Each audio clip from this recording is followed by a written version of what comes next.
కాబట్టి ఈరోజు ఒక్కసారి చూస్తే గుజరాత్ లాంటి రాష్ట్రంలో 2017లోనే పవన్ విద్యుత్కి సంబంధించి ₹2.43కి ఈరోజు వాళ్ళు ఒప్పందాలు కుదుర్చుకుంటే నువ్వు ఇంత పెద్ద ఎత్తున ఈ స్థాయిలో ఒప్పందం కుదుర్చుకోవాల్సినటువంటి అవసరాలు ఏమి వచ్చాయి అంటే దాని వెనుక ఉన్నటువంటి అంతరార్యం తమరికి తెలిసినటువంటిదే. స్వార్థ ప్రయోజనమా, రైతుల ప్రయోజనమా, రాష్ట్ర విద్యుత్ వినియోగదారుల ప్రయోజనం అనేటువంటిది నీకు తెలుసు, నీ అంతరాత్మకు తెలుసు. కాబట్టి ఈరోజు మరలా పాపం దొంగే దొంగ దొంగ అన్నట్టుగా తనకేమీ తెలియనట్టుగా ఆయన మాట్లాడుతున్నాడు. ఈరోజు నువ్వు అన్నావు ఉచిత విద్యుత్తుని గురించి మాట్లాడుతున్నావు. ఏం మాట్లాడావు నువ్వు 2004 ముందు? ఉచిత విద్యుత్ అంటే అది కరెంటు తీగల మీద బట్టలు ఆరేసుకోవాల్సిందే తప్ప ఎక్కడా కూడా ఆచరణ సాధ్యం కాదు అని చెప్పి మాట్లాడినటువంటి వాడి. అటువంటి వాడివి ఎవరన్నా పాప విద్యుత్ ఛార్జీలు పెరిగితే వాళ్ళని తుపాకీతో కాల్చి చంపినటువంటి వాడివి బషీర్బాగ్లో. అటువంటి వాడి పాపం రైతుల మీద, ఉచిత విద్యుత్ మీద ఎక్కడ లేనటువంటి ప్రేమ వలకపోస్తా అసలు ఉచిత విద్యుత్ తానే తెచ్చినట్టు పాపం రాజశేఖర రెడ్డి గారిని జనాలు మర్చిపోతున్నారు. నిజంగా రాజశేఖర రెడ్డి గారు తెచ్చారా, చంద్రబాబు నాయుడు గారు తీసుకొచ్చారా ఉచిత విద్యుత్ పథకాన్ని అని చెప్పి అయోమయాన్ని గురయ్యేటట్టుగా పాపం నువ్వు మాట్లాడుతున్నావు ఈరోజు. అంటే ఉచిత విద్యుత్తు, రైతులు, రైతాంగాన్ని గురించి ఎక్కడ లేనటువంటి ప్రేమంతా ఈరోజు వలకపోసి మాట్లాడావు.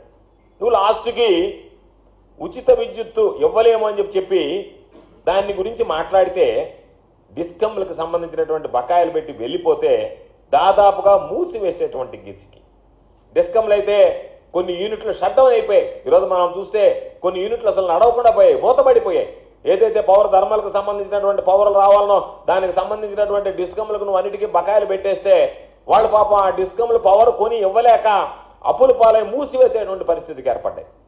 కాబట్టి మీరు ఎప్పుడు కూడా ఈ ప్రభుత్వం రైతులకు సంబంధించి ఇచ్చినటువంటి బకాయిలు ఇవ్వకుండా వాళ్ళని ఇబ్బందులకు గురి చేస్తే జగన్మోహన్ రెడ్డి గారు ఈరోజు మనం బకాయిలు పెడితే, సబ్సిడీకి సంబంధించినటువంటి బకాయిలు పెడితే డిస్కంలు ఇబ్బంది పడతాయి, దానివల్ల వాళ్ళు సమర్థవంతంగా విద్యుత్ కొనుగోలు చేసి లేదా విద్యుత్తును ఉత్పత్తి చేసి రైతాంగానికి ఇవ్వలేరు అని చెప్పి ఆ బకాయిలు మొత్తం చెల్లించడం జరిగింది. రైతులకు సంబంధించి ఈరోజు ఉచిత కరెంటు భవిష్యత్తులో నిరాటంకంగా ఎవరికి కూడా ఇబ్బంది లేకుండా శాశ్వత ప్రాతిపదికన అందించాలనేటువంటి లక్ష్యంతో ఈరోజు సెకీతో ఒప్పందం కుదుర్చుకొని ₹2.49కే ఈరోజు ఆయన ఇవ్వడానికి, జగన్మోహన్ రెడ్డి గారు ఇవ్వడానికి సిద్ధపడ్డాడు. ఈరోజు చంద్రబాబు నాయుడు మాట్లాడుతూ కేంద్ర ప్రభుత్వం సెకీతో ఒప్పందం కుదుర్చుకున్నారు. ఒప్పందం కుదుర్చుకుంటే దానికి సంబంధించినటువంటి, ఎందుకంటే ఇతర రాష్ట్రాల నుంచి మన రాష్ట్రానికి రావాలి అంటే మనం సెంట్రల్ గ్రిడ్ని వాడుకోవాలి. దానికి ఇంటర్ స్టేట్ ట్రాన్స్మిషన్ ఛార్జెస్ అనేటువంటివి కట్టాలి. దాన్ని కట్టాల్సినటువంటి అవసరం లేదు అని చెప్పి ఈరోజు 2021 15 జనవరిన government of India ministry of power ఒక సర్క్యులర్ ఇవ్వడం జరిగింది. ఈరోజు దానికి సంబంధించి 62,000 కోట్ల రూపాయల భారం పడుతుంది అని చెప్పి మాట్లాడాడు చంద్రబాబు నాయుడు మాటల్లో. ఒకవేళ ఈ వేవర్ అనేది 2021లో ఇచ్చారు. ఒకవేళ ఈరోజు వేవర్ తీసిన పాపం నీ ప్రభుత్వం అధికారంలో ఉంది, నువ్వే కేంద్రంలో చక్రం తిప్పుతున్నావు. కాబట్టి ఎన్డీఏ ప్రభుత్వం ఉంది. ఆ వేవర్ ఏదైతే ఇచ్చారో ఆ వేవర్ కొనసాగించేటువంటి విధంగా చర్యలు తీసుకుంటే నీ నోటుకుండా వచ్చినట్టుగా ఆ 62,000 కోట్ల రూపాయలు ఈరోజు మనం భరించాల్సినటువంటి అవసరం ఉండదు. కాబట్టి నువ్వు అన్నీ మాట్లాడావు కదా, కేంద్ర ప్రభుత్వానికి సంబంధించి మనం కుదుర్చుకున్నటువంటి ఒప్పందం ఏదైతే సెకీతో ఉందో దాన్ని నీకు ధైర్యం ఉంటే నువ్వు రద్దు చేయగలవా? రద్దు చేస్తాను దాని గురించి విమర్శిస్తున్నావు, ఆపేస్తున్నావు. దాని ఇదిగో నేను రద్దు చేస్తానని చెప్పి నువ్వు మాట్లాడగలవా? కాబట్టి అనేక కష్ట నష్టాలను వచ్చి విద్యుత్ రంగం ఎన్ని రకాలైనటువంటి కష్టాలు మనం చెప్పాల్సినటువంటి పని లేదు. బొగ్గుకు సంబంధించి ఇబ్బంది పడ్డాం, కోవిడ్లో ఉక్రెయిన్ యుద్ధానికి సంబంధించి ఇబ్బంది పడ్డాం. బొగ్గు మార్కెట్ ఈరోజు మొత్తం మీద అతలాకుతలం చేసి రేట్లు ఏ విధంగా అప్ అండ్ డౌన్స్ వచ్చిందో చూసాం. ఎక్కడన్నా కొందామన్నా కూడా బొగ్గు దొరకనటువంటి పరిస్థితులను మనం ఎదురు చేయి.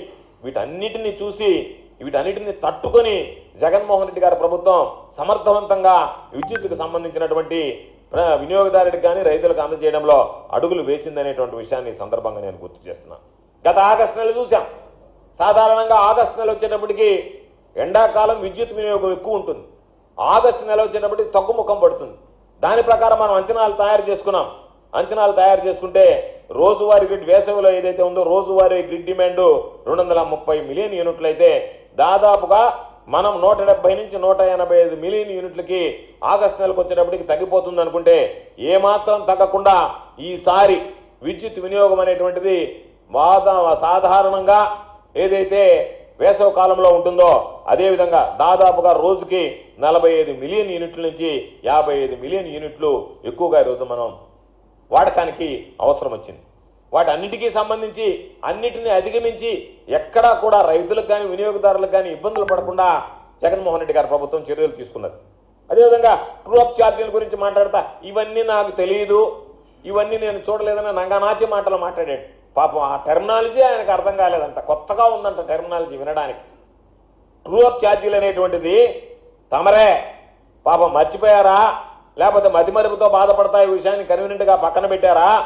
2014 నుంచి 2018, 2019 వరకు తమరు దానికి తీసుకొచ్చినటువంటిది ఆమోదిత మరియు వాస్తవ పంపిణీ ఖర్చు అని చెప్పి ట్రూ అప్ ఛార్జీల నిర్వహణకు సంబంధించి వ్యయం, అదేవిధంగా తరుగుదలకు సంబంధించి మూలధనానికి సంబంధించినటువంటి ప్రతిఫలం వీటన్నిటికీ సంబంధించి ఆ రోజు తమరు తీసుకున్నటువంటిది ఆ వ్యత్యాసాన్ని ఏదైతే ఉందో ఈపీఈఆర్సీ ఉత్తర్వుల ప్రకారం ఇవ్వాలని తమర హయాంలో చేసినటువంటి నిర్ణయం, తమరు తీసుకున్నటువంటి నిర్ణయం, తమర హయాంలో ఏపీఈఆర్సీ ఇచ్చినటువంటి నిర్ణయం, తమర హయాంలో వచ్చినటువంటి బాధుడు.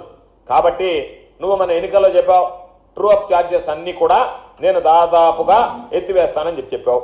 మేము అడుగుతున్నాం, ఈరోజు ట్రూ అప్ ఛార్జీల గురించి మీడియా అడిగితే దాన్ని నేను తీసివేస్తాననేటువంటి మాట మాట్లాడకుండా దాటవేశావు.